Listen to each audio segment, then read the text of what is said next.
Mechanical properties of solid के इससे पहले हमने 5 लेक्चर देख लिए थे।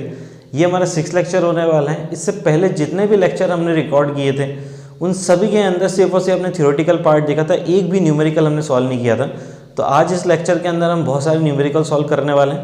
न्यूमेरिकल सॉल्व किस तरह से करेंगे आपके, जैसे मैं सबसे पहले बोर्ड पे एक न्यूमेरिकल लिखने वाला हूँ, उसके 4 ऑप्शन भी रहेंगे। आपको आप लोगों को ये करना है कि क्वेश्चन को पहले खुद से सॉल्व करें, अगर नहीं आता है तो उसका सॉल्यूशन देखना है। जैसे ही क्वेश्चन लिखा जाता है उसके बाद आप वीडियो को पॉज करें, क्वेश्चन को सॉल्व करें, फिर उसके बाद इसका सॉल्यूशन देखें। अगर आप पहले से सॉल्यूशन को देख लोगे ना तो जो आपके अंदर एनालिटिकल पावर इंक्रीज होनी चाहिए, जो क्वेश्चन सॉल्विंग कैपेसिटी इंक्रीज होनी चाहिए, वो नहीं हो पाएगी। तो मेरा सजेशन यही है कि आप सबसे पहले वीडियो को पॉज करें, क्वेश्चन सॉल्व करें, फिर उसके बाद सॉल्यूशन को देखें। तो चलिए स्टार्ट करते हैं फर्स्ट क्वेश्चन से। फर्स्ट क्वेश्चन ये कह रहा है, और ये जो क्वेश्चन है एक्चुअली आईआईटी का क्वेश्चन है। ये एडवांस पहले जिस नाम से होती थी 2004 का क्वेश्चन है। Graph show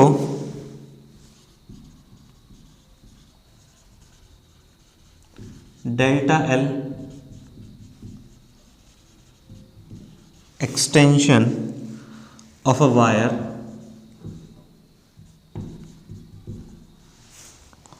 of length L, और ये मीटर में गिवन है, suspended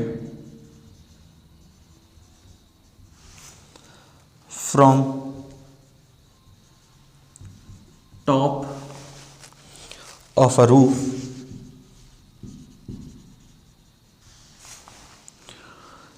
at one end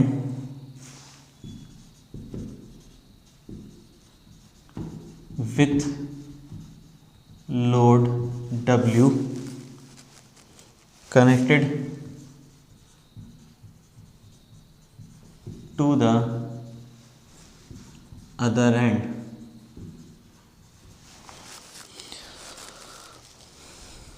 If the cross-sectional area of wire is 10 raised to power minus 6 meter square, then calculate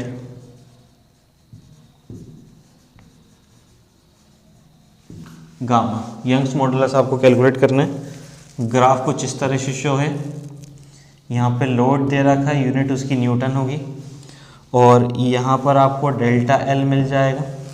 delta L की जो वैल्यू है वो आप लोगों को मिलीमीटर में गिवन है। डेल्टा एल की वैल्यू मिलीमीटर में गिवन है। तो यहाँ पर जैसे 20 है, 40 है, 60 है,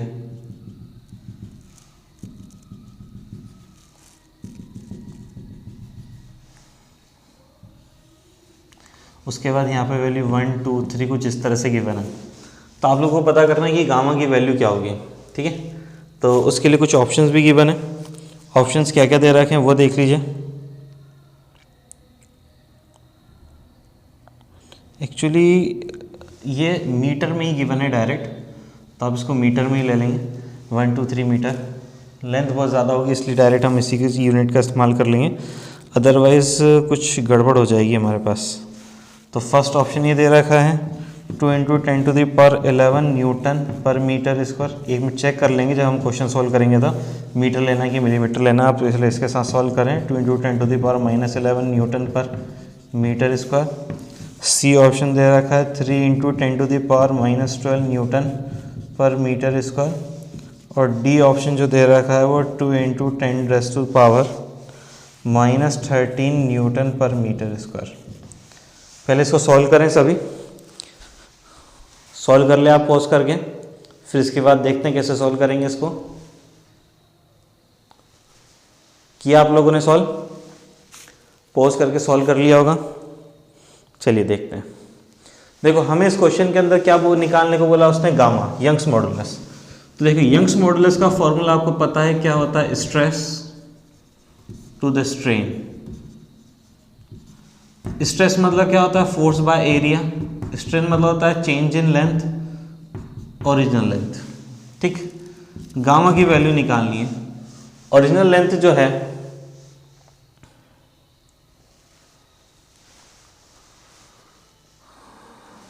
1 मीटर गिवन है, ठीक है।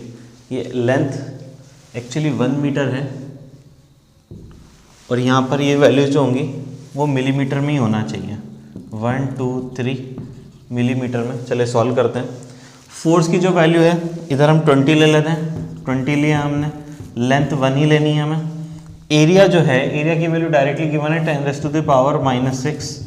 एक्सटेंशन कितना गिवन है 1 मिलीमीटर, तो 1 मिलीमीटर को मीटर में कन्वर्ट करेंगे तो 10⁻³ आ जाएगा हमारे पास।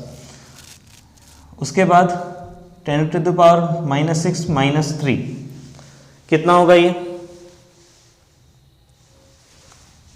इसको शायद इसने 10⁻⁻4 मीटर इस तरह से दे रखा है, अब जाके सही आ जाएगा ये 10⁻⁻4। इन दोनों को सॉल्व करेंगे। 20 × 10⁻10 न्यूटन पर मीटर स्क्वायर। इसको थोड़ा सा और सॉल्व करेंगे। 2 × 10⁻11 न्यूटन पर मीटर स्क्वायर। एक्चुअली मैंने जब इसका पिक लिया तो डायग्राम ग्राफ का नहीं ले पाया था, जो मुझे डेटा याद रहा उसके accordingly 10⁻⁻4 metre. Delta L extension जो वो इतना रहेगा, लेंथ जो रहेगी इसकी 1 मीटर रहेगी। तब इस तरह से इस क्वेश्चन को सॉल्व करेंगे। सिंपल सी चीज़ है, आपको लोगों को करना ही है। यहाँ पर गामा का जो फॉर्मूला है वो लगाना है, स्ट्रेस अपन स्ट्रेन कॉन्सेप्ट पे समझना। गामा का फॉर्मूला लगाना है स्ट्रेस अपन स्ट्रेन। स्ट्रेस का फॉर्मूला क्या था? Force by area. स्ट्रेन मतलब होता है change in length to the original length. तो ओरिजिनल जो लेंथ है वो न्यूमरेटर में चली जाएगी। फोर्स की वैल्यू डायरेक्टली हम यहाँ से ले लेंगे क्योंकि न्यूटन में गिवन है 20। एरिया की वैल्यू भी डायरेक्टली गिवन है 10⁻⁻6, वो ले लिया हमने। उसके बाद लेंथ जो थी 1 मीटर की 1 थी, 1 मीटर हमने ले ली। और जो डेल्टा एल है वो 10⁻⁻4 मीटर के टर्म में दे रखा था। तो देखो 20 न्यूटन के करस्पॉन्डिंग जो एक्सपेंशन है वो 1 है। 40 लेते तो करस्पॉन्डिंग एक्सपेंशन 2 हो जाता, 60 लेते तो करस्पॉन्डिंग एक्सपेंशन 3 हो जाता। इस चीज़ को हमें समझना है, कॉन्सेप्ट को। उसके अकॉर्डिंगली जो आंसर है हमारा वो ए वाला आ जाएगा, ठीक है। आई थिंक आप लोगों ने भी करेक्ट सॉल्व किया होगा। मैंने शुरुआत में डेटा एक्चुअली ध्यान नहीं दिया। अगर आप डेटा को सही करके सॉल्व करेंगे तो आपका आंसर भी आ जाएगा। इसके बाद अब देखते हैं सेकंड क्वेश्चन को। सेकंड क्वेश्चन में चिंता की कोई बात नहीं है, इसमें डेटा मैंने बिल्कुल एग्जैक्ट लिखा हुआ है। एक्चुअली क्या है कि हम डायरेक्टली, आप यूँ मत समझना कि आईआईटी के क्वेश्चन कर रहे हैं। बेसिक से क्वेश्चन हैं उनसे शुरुआत कर रहे हैं, फिर इसके बाद हम अपना धीरे धीरे लेवल को और ऊपर उठाते चले जाएंगे। तो अगर पहले ही क्वेश्चन आप ये सोचे कि आईआईटी का है, ऐसा नहीं है भैया। इजी क्वेश्चन था, उसमें कुछ कॉन्सेप्ट लग रहा था इसलिए उसको करवा दिया है। अदरवाइज क्वेश्चन ऐसे ही होंगे जो आप लोग इजीली कर सकें। शुरुआत में क्वेश्चन तो ऐसे ही होने चाहिए, अदरवाइज क्या होगा, बच्चों को थोड़ा सा कॉन्फिडेंस लूज अप हो जाएगा कि यार पहले क्वेश्चन इतना टफ आ गया, कैसे करेंगे। Question number 2। क्वेश्चन नंबर 2 क्या कह रहा है? A 4 metre long copper wire, a 4 metre long copper wire of cross sectional area 1.2 centimeter square is stretched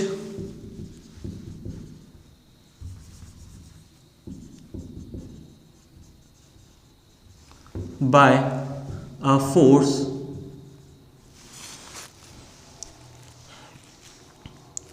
of 4.8 multiplied by 10⁻³ Newton.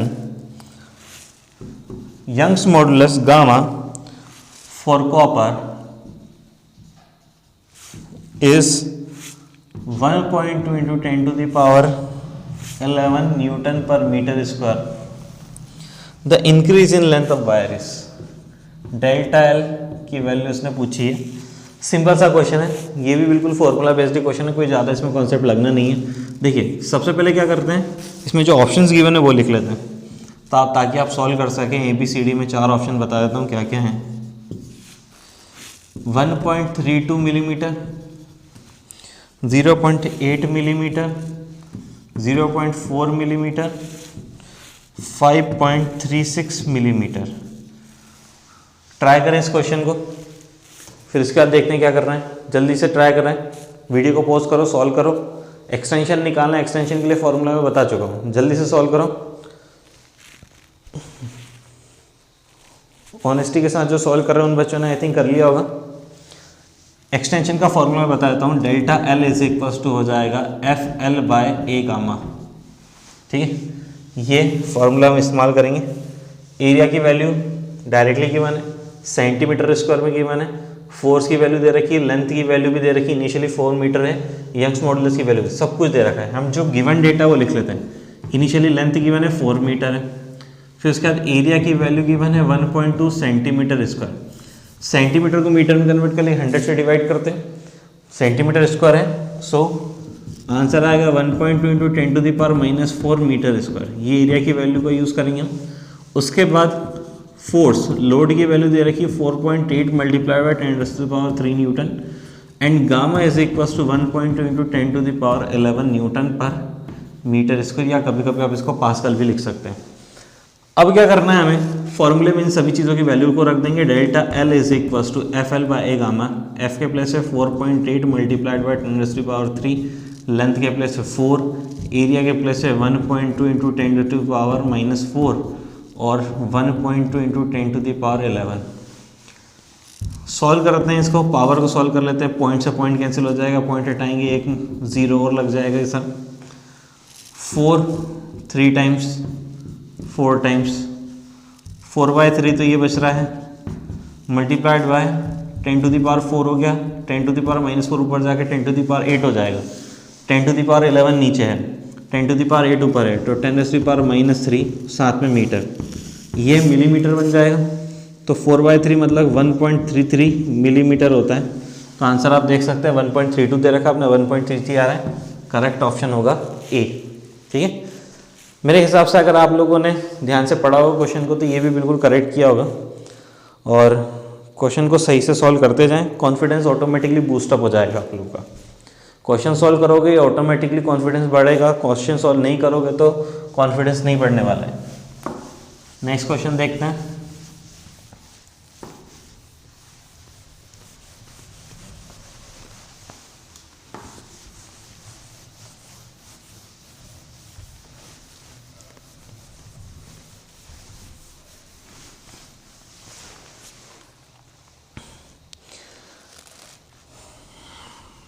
Diameter of the brass rod is 4 millimeter. Question number 3. Diameter of brass rod is 4 millimeter. Gamma की value दे रखी है, gamma is equal to brass का 9 multiply 10⁹ pascal, pascal लिख लेते हैं। The force required to stretch 1% of its length is, the force required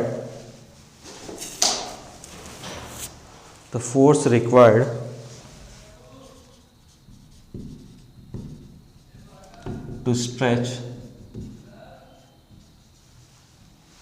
1% of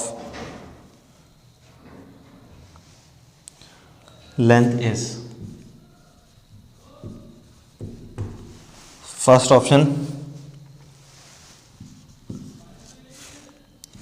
360 pi newton, B option 36 pi newton, C option 36 pi multiply 10⁵ newton, D option 144 pi multiply 10⁻³ newton. अब इस question को कैसे solve करना है, क्या information आप लोगों को चाहिए वो समझ लेना। थोड़ा सा ये इधर शिफ्ट हो गया है एक्चुअली वायर, माइक के वायर की वजह से। क्या क्या हमें पता होना चाहिए, स्ट्रेच उसमें दे रखा है 1% इलोंगेशन दे रखा है। 1% इलोंगेशन का मतलब क्या हुआ कि यहाँ पर जो स्ट्रेन है उसकी वैल्यू दे रखी परसेंटेज में। देखो एक बार मैंने अगर आपको शायद नहीं बताया, स्ट्रेन का मतलब होता है how much percentage elongation. Strain का मतलब क्या होता है, change in dimension upon original dimension. Change in dimension मतलब क्या हो गया, final minus initial upon initial. जब भी आपको इस तरीके की क्वांटिटी मिले, परसेंटेज चेंज निकालना हो या परसेंटेज चेंज दिया गया हो, तो उसका मतलब होता है final minus initial upon initial. और ये डायरेक्टली आपको स्ट्रेन दे रखा है परसेंटेज में, तो स्ट्रेन की वैल्यू दे रखी है। उसके बाद आपको यंग्स मॉडुलस की वैल्यू दे रखी है, फोर्स पता करना है, एरिया भी आप लोगों को दे रखा है in the form of diameter. तो सबसे पहले डायमीटर गिवन है, उससे आप एरिया निकाल सकते हैं। और एक खास बात और, सभी ऑप्शन में देख लीजिए पाई है, तो पाई की वैल्यू आपको रखने की भी कोई झंझट नहीं है। पाई को एज इट इज पाई रहने दीजिए, क्वेश्चन को सॉल्व करो, आंसर निकालो, वीडियो को पॉज करके आंसर निकालो, फिर उसके बाद सॉल्यूशन देखना, पहले नहीं देखना। फटाफट सॉल्व करें आप, आंसर निकालें इसका। 4 ऑप्शन मैंने ऑलरेडी गिवन दे रखे हैं आप लोगों को, इसमें से निकालें कौन सा सही आंसर होगा।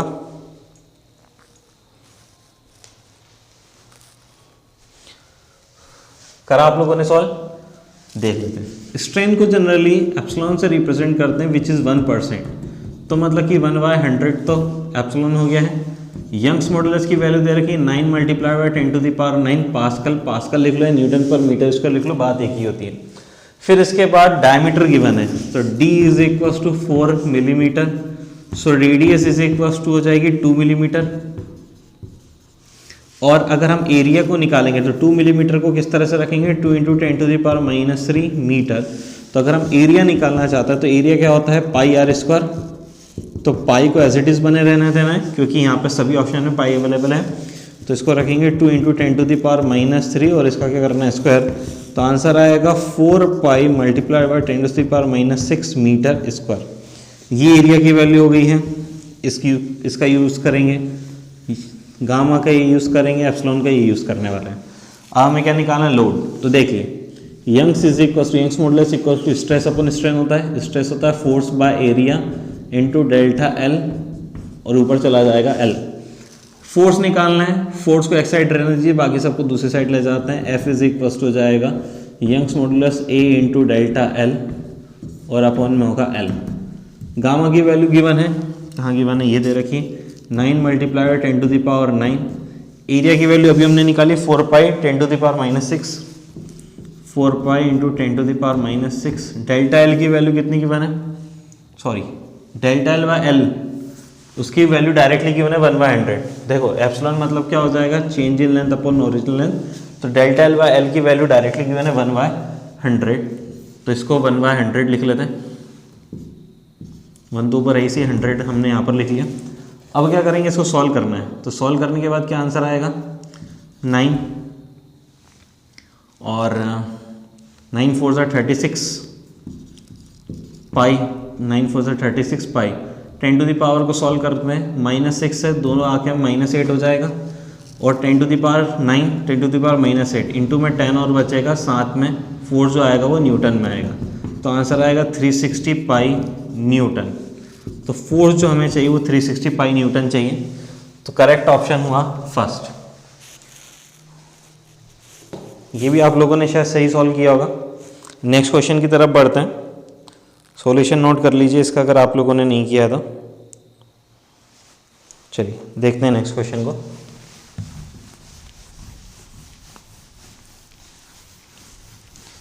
क्वेश्चन की प्रैक्टिस जरूर करना है यार। फिजिक्स में अगर आप क्वेश्चंस की प्रैक्टिस नहीं कर रहे हैं तो मतलब फिजिक्स करने का कोई सेंस नहीं है। जनरली क्या होता है, बायोलॉजी के भी स्टूडेंट जो होते हैं वो क्वेश्चन सॉल्व करने से डरते हैं। ये एक्चुअली आईआईटी का क्वेश्चन है, काफ़ी पुराना क्वेश्चन है, 2000 के भी पहले का क्वेश्चन है आईआईटी का।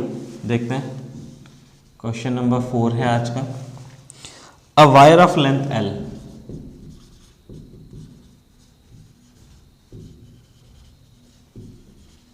कैपिटल L में गिवन है and cross section area A,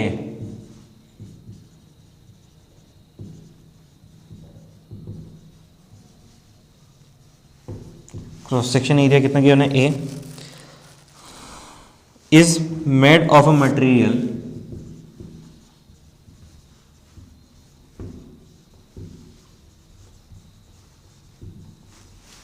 of Young's modulus gamma.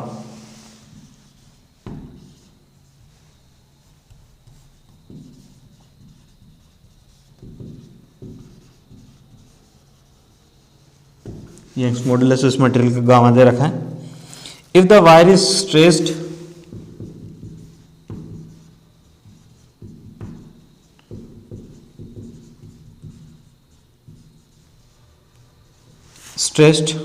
by an amount x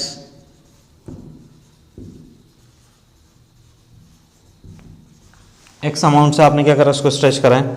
then work done is, options भी गिवन है, ऑप्शन किस फॉर्म में दे रखे हैं वो आप नोट कर लीजिए। Gamma a x square by 2l, B option ये कैपिटल एल है। Gamma a x square by l, C option है gamma a x by 2l। Fourth D option जो दे रखा है वो है gamma a x square l. चारों में से बताना आपको करेक्ट ऑप्शन कौन सा है। अगेन वही हमारा रहेगा कि आप लोग सबसे पहले इसको सॉल्व करके देखें, फिर उसके बाद मेरा सॉल्यूशन देखें, ठीक है। फटाफट सॉल्व करो, वीडियो को पॉज करके। किया सॉल्व? यार इतनी जल्दी वीडियो को स्टार्ट मत कर दिया करो सॉल्यूशन देखने के लिए, पहले खुद ट्राई करो, उसके बाद फिर सॉल्यूशन को देखा करो।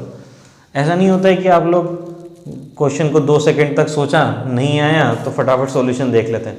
थोड़ा सा पेशेंस रखो, सॉल्व करके देखो, फिर उसके बाद यहाँ पर सॉल्यूशन को देखना। कभी कभी तो ऐसा होगा कि आपको सॉल्यूशन देखने की भी ज़रूरत नहीं पड़ेगी, डायरेक्ट आंसर को मैच कर लो कि हाँ आप लोगों ने सही भी किया है कि नहीं किया है। तो देखिए वर्क डन मतलब क्या होता है, force into displacement, force into displacement. तो फोर्स हम F कहेंगे, डिस्प्लेसमेंट को कहेंगे x। अब एक्चुअली क्या होता है कि जैसे जैसे आप इस वायर को स्ट्रेच करते हो इसके अंदर एक रेजिस्टेंस फोर्स डेवलप होता है, और जैसे जैसे इलोंगेशन बढ़ता जाता है वैसे वैसे उसके अंदर और ज़्यादा फोर्स को अप्लाइड करने की ज़रूरत होती है। तो फोर्स कांस्टेंट नहीं होकर वेरिएबल होता है। तो एवरेज वैल्यू ऑफ फोर्स की रिक्वायरमेंट है। इनिशियली फोर्स कितना था, 0। फाइनल फोर्स को हम क्या मान लेते हैं, F। तो एवरेज फोर्स हो जाएगा 0 + F/2। तो आपको ये ध्यान रखना है कि यहाँ पर एवरेज फोर्स लिखना है, तो average force 1/2 times F into x. ये आपके पास वर्क डन हो गया है। वर्क डन इस फॉर्म में दे रखा है। अब आप देख सकते हो जो ऑप्शंस हैं उसमें कहीं पर भी F नहीं आ रहा है, फोर्स नहीं आ रहा है। तो फोर्स क्यों नहीं आ रहा है, उसको फिर रिप्लेस कर दिया होगा। कैसे रिप्लेस करा वो समझ लेते हैं। हमें पता है कि gamma Young's modulus stress upon strain होता है। स्ट्रेस होता है फोर्स बाय एरिया और स्ट्रेन होता है डेल्टा L बाय L। तो L ऊपर चला जाएगा। यहाँ से फोर्स की वैल्यू निकालें, F = गामा ए डेल्टा L। डेल्टा L के प्लेस पे x बोला है उसने क्वेश्चन में, बाय L होगा। फोर्स की ये वैल्यू हम यहाँ पर रख देंगे, तो क्या होगा हमारे पास 1/2 है ही सही, gamma a x by L. Initially actually उसने कैपिटल L बोला है इनिशियल लेंथ को, तो कैपिटल L लेंगे। और x ऑलरेडी है 1/2 gamma a x square by l, तो gamma a x square by 2l। Correct option हुआ हमारा फर्स्ट। करेक्ट ऑप्शन हो गया है। आप लोग कहेंगे ये तो हमें आता था, कर सकते थे, तो भैया करा करो, क्वेश्चन का सॉल्यूशन तुरंत मत देखा करो, क्वेश्चन को सॉल्व करने की कोशिश करा करो। Question number 5,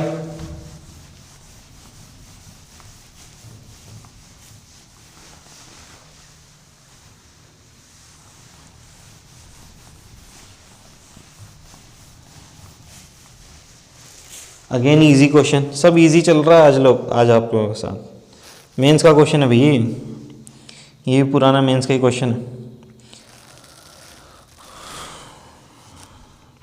a wire elongate by, question number 5, a wire elongate by L millimetre, इसमें L ही गिवन है, L मिलीमीटर। इलोंगेशन उसका क्या दे रखा है, L millimetre. when the load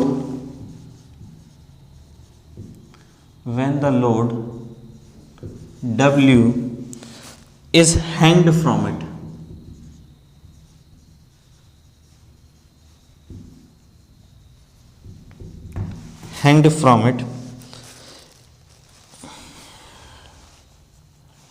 if the wire goes over a pulley and two weights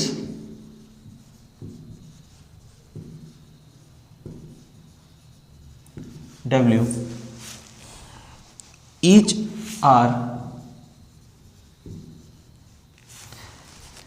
having at a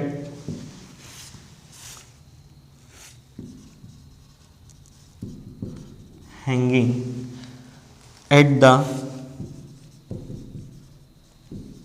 ends, then the elongation in the wire will be.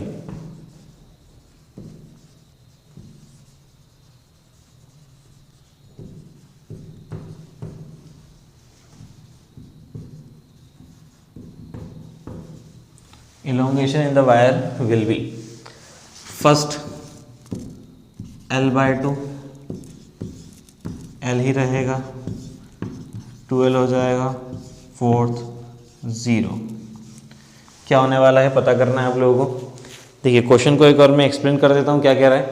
एक कोई wire है जिसकी length initially कुछ भी गिवन होगी, जब उसको एक एंड से फिक्स करके दूसरे एंड से हम क्या कर देते हैं, ऐसे हमने क्या करा, दूसरे एंड से हमने एक W लोड को यहाँ पे सस्पेंड कर दिया, तो इसका जो एलोंगेशन होता है चेंज इन लेंथ वो कितना कह रहा है, वो L। चेंज इन लेंथ कोई L कह रहा है। एक्चुअली इनिशियल लेंथ तो आप मान सकते हैं कि इनिशियल लेंथ कितनी होगी, कैपिटल L होगी, और जो चेंज इन लेंथ है वो स्मॉल l से रिप्रेजेंट कर रहा है। अब उसने बोला कि इस वायर को उन्होंने एक पुली पे लिया, इस तरह से दोनों साइड क्या करा, एक W वेट जो है वो सस्पेंड कर दिया। अब आपको ये पता करना है कि यहाँ पर टोटल इलोंगेशन कितना होगा। देखो टोटल इलोंगेशन कैसे निकालेंगे हम इसको, टोटल इलोंगेशन ऐसे निकालेंगे कि पुली के एक साइड जो लेंथ है वो हाफ डिवाइड कर देते हैं दोनों की साइड। यहाँ पर जो लेंथ है ये L/2 होगी, यहाँ पर भी जो लेंथ होगी वो L/2 होने वाली है। ठीक है, L/2 क्या हो जाएगी, इसकी लेंथ होगी। अब आपको क्या पता करना है, टोटल इसमें इलोंगेशन कितना होगा वो पता करना है। तो इलोंगेशन किस किस की वजह से होगा, एक तो इस वायर का इलोंगेशन और एक इस वायर का इलोंगेशन, दोनों की वजह से आपको इलोंगेशन यहाँ पर पता करना है। कैसे करेंगे, इनिशियली देख लेते हैं भैया। देखो इनिशियल इलोंगेशन L जो होगा हमारे पास वो FL/A गामा के इक्वल होने वाला है। जब भी हमें FL/A गामा मिलेगा तो हम इसको क्या कह देंगे, स्मॉल l के फॉर्म में लिख देंगे। अब यहाँ पर जो L' होने वाला है नया elongation, that will be equal to L1 + L2। ये L1 होगा इसका एलोंगेशन, इसका एलोंगेशन L2 होगा। एलोंगेशन का वही फॉर्मूला आता है। फोर्स लेंथ कितनी दे रखी है, L/2। अरे आधी हो गई ना इनिशियल की, इनिशियल L थी तो इसकी क्या हो गई है, हाफ, तो L/2। एरिया वही है, यंग्स मॉडुलस भी सेम है, F × L/2 A × गामा। क्या करें इसमें, 1/2 को इधर लिख लेते हैं, FL/A gamma plus FL/A gamma, इधर भी 1/2 आ गया। 1/2 हाफ मिलके पूरा 1 हो जाएगा। FL/A गामा मतलब कि जो L' रहेगा वो L के इक्वल ही रहने वाला है। जो इनिशियल उसने इलोंगेशन बोला था उसे के इक्वल ही रहने वाला है, कोई वेरिएशन नहीं होगा। तो करेक्ट ऑप्शन होगा हमारा B। अब देखो एक्चुअली हुआ क्या है, पुली पे जब उन्होंने लिया तो लेंथ हाफ हो गई और यूँ समझ लो कि वेट डबल हो गया। यहाँ पर आप देख सकते हो इलोंगेशन के फॉर्मूले में जो इलोंगेशन है वो डायरेक्टली प्रोपोर्शनल है फोर्स के या लोड के, एंड सिमिलरली डायरेक्टली प्रोपोर्शनल है लेंथ के। लेंथ डिक्रीज हुई है और फोर्स डबल हो गया। यूँ कह सकते हैं लेंथ हाफ हुई है, फोर्स डबल हो गया। तो हम क्या कह सकते हैं, there is no overall change in the extension. तो एक्सटेंशन शुरुआत में कितना था, L, तो अभी भी क्या रहने वाला है, L ही रहेगा। ठीक है, आई थिंक आप लोगों को ये क्वेश्चन समझ में आ गया होगा। इसके बाद नेक्स्ट क्वेश्चन की तरफ चलते हैं। ज़्यादा टाइम नहीं लेंगे आज, थोड़ा सा ही टाइम लेंगे। कुछ इंपॉर्टेंट क्वेश्चन है वो करवा देते हैं। अगला वाला जो क्वेश्चन है एम्स में आया था 2015 के अंदर, भैया बायोलॉजी वाले तो बच्चे ज़रूर कर लेना इसको सॉल्व। अगर अभी तक रुके हुए हो ज़रूर सॉल्व कर लेना। मुझे लगता नहीं है कि बायोलॉजी के स्टूडेंट इसको अभी तक देख रहे होंगे। न्यूमेरिकल के नाम से इतना डर लगता है, इतना डर लगता है कि उससे बस दूर भागने को मन करता है। ये न्यूमेरिकल जैसी चीज़ आई ही क्यों गई है हमारी ज़िंदगी में। मैथ से बचने के लिए तो हम लोगों ने बायो लिया था। कुछ बच्चे तो इसलिए बायो ले लेते भैया मैथ से बच जाएंगे, लेकिन उनको क्या पता था फिजिक्स इतनी डरावनी होने वाली है उनके लिए। रात को सपने आते हैं फिजिक्स के। हेम्स 2015 का क्वेश्चन है। डॉक्टर बनना है, हेम्स सबसे अच्छा कॉलेज होगा, कर लो भैया क्वेश्चन को। Young's modulus for steel wire is, gamma लिख देते हैं डायरेक्टली, किसके लिए, स्टील के लिए। समझ में आ जाएगा। Young's modulus for steel wire is 2 × 10⁻11 pascal and its elastic limit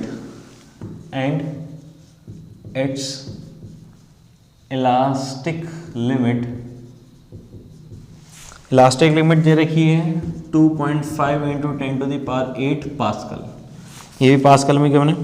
bye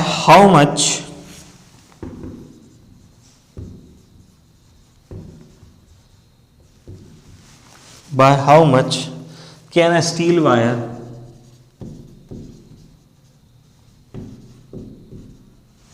can a steel wire 3 meter long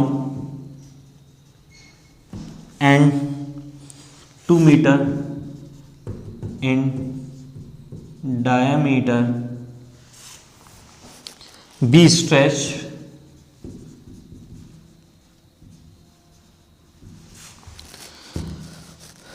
before the elastic limit exceed?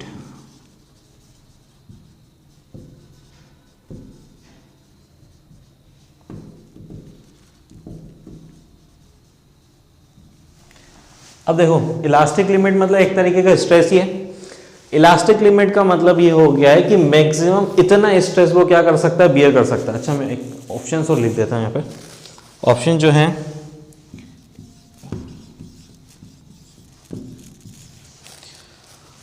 3.75 millimetre,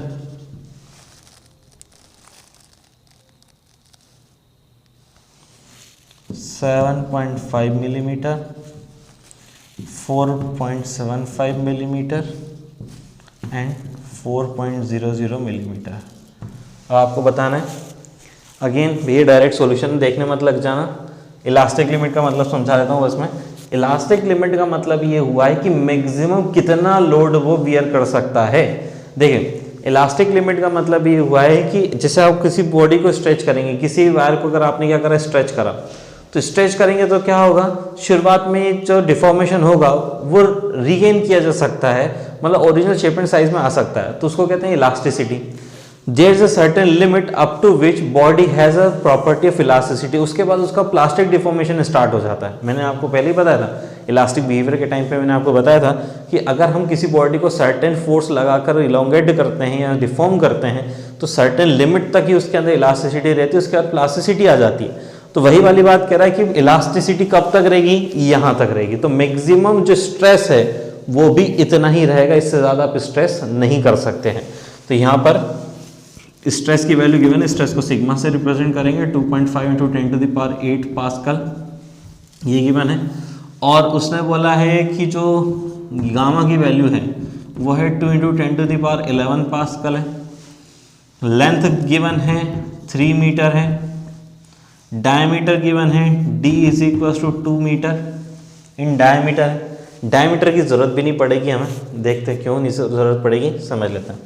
देखिए, स्ट्रेस इज इक्वल्स टू क्या होता है हमारे पास, stress upon strain is equals to Young's modulus, और यहाँ पे Young's modulus क्या होगा, गामा। ठीक है, आप लोगों को क्या निकालना है, स्ट्रेन की वैल्यू निकालनी है। ठीक है, स्ट्रेन की वैल्यू निकालनी है ना, हाँ, स्ट्रेन की वैल्यू निकालनी है, change in length upon original length.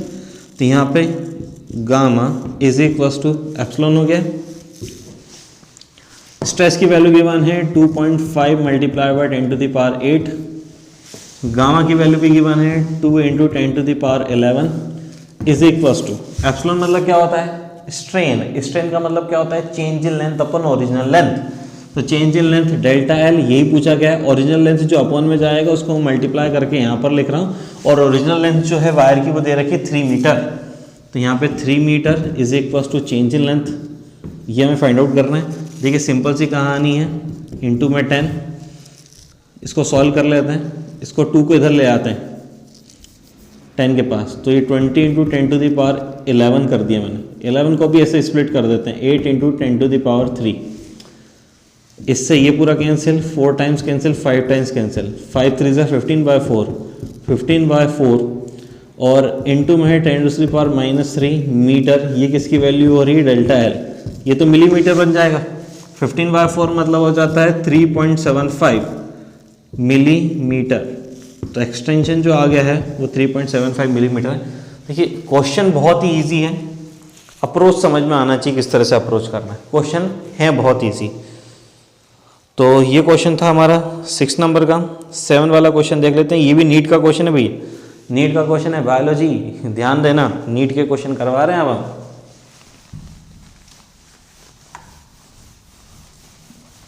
तो जेई वाले मत समझना कि भैया हमें नहीं करना, क्वेश्चन कैसा ही हो, अप्रोच आनी चाहिए आप लोगों को, फिर तो क्या है, फिर तो सब कुछ ईजी है। बस ये लास्ट क्वेश्चन होगा, इसके बाद हम नहीं करेंगे, इसके बाद हम नेक्स्ट वीडियो में पढ़ने वाले हैं। ज़्यादा टॉर्चर नहीं किया जाएगा आज आप लोगों को। Question number 7, the following 4 wires are made of the same material. Following 4 wires are made of same materials. Which of the will have its largest elongation?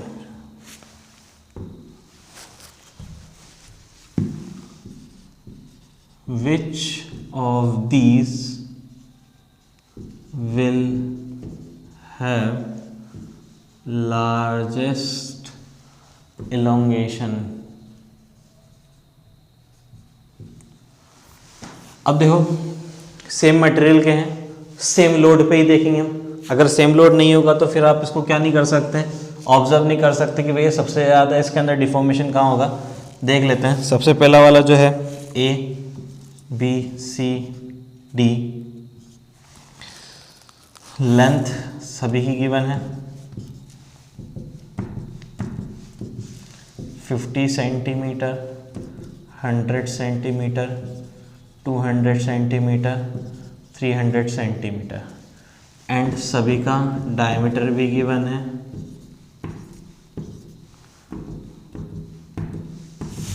Diameter है 0.5 मिलीमीटर, 1 मिलीमीटर, 2 मिलीमीटर, 3 मिलीमीटर। अब देखिए solve करके बताएं पहले इसको, किसका सबसे ज़्यादा इलोंगेशन वाला है, किसका सबसे कम इलोंगेशन होगा।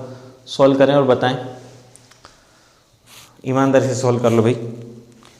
फिर उसके बाद हम देखते हैं कैसे होगा। देखिए इलोंगेशन मतलब कि डेल्टा एल की बात हो रही है। अब डेल्टा एल का फॉर्मूला क्या होता है समझते हैं, एफ एल बाय ए और गामा। मटेरियल सेम तो सभी के लिए गामा भी सेम होगा, इसको कांस्टेंट मान लेते हैं।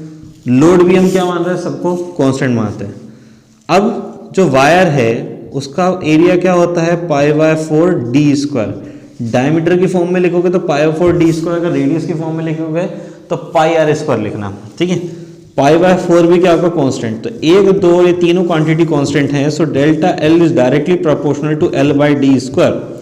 अब देखो एल की वैल्यू दे रखी है, डायमीटर की वैल्यू दे रखी है। जिसका भी l/d सबसे ज्यादा होगा उसका एलोंगेशन भी क्या होने वाला है, हाईएस्ट होने वाला है। सॉरी l/d स्क्वायर जिसके लिए हाईएस्ट होगा उसके लिए एलोंगेशन भी हाईएस्ट होने वाला है। अब आप l/d की वैल्यू निकाल लें सभी के लिए, तो 50/0.5 इंटू 0.5, इसको सॉल्व करें, ये होगा 100/1, ये हो जाएगा 200/2 इंटू 2, ये होगा 300/3 इंटू 3। सॉल्व कर लेते हैं, तो 100 ही आ गया है।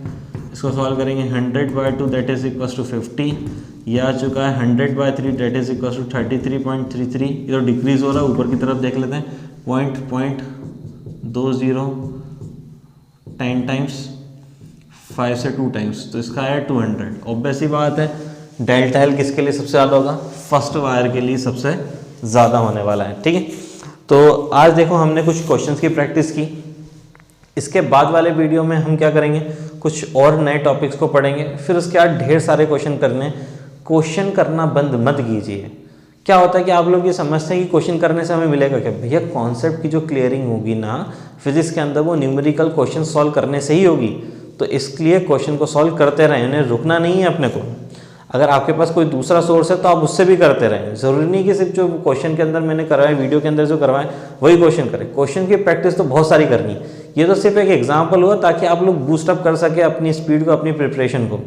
यहाँ से आप लोगों को क्या लगता है कि एक आइडिया मिल जाता है कि यहाँ से आप लोगों को थोड़ा बहुत गाइडेंस मिल जाता है कि इस तरीके से क्वेश्चन को सॉल्व करना है। केवल यही पर्पस होता है, इतने क्वेश्चन करने से काम नहीं चलेगा, और भी बहुत सारे करने हैं, ठीक है। इसलिए क्वेश्चन करते रहें। Thank you.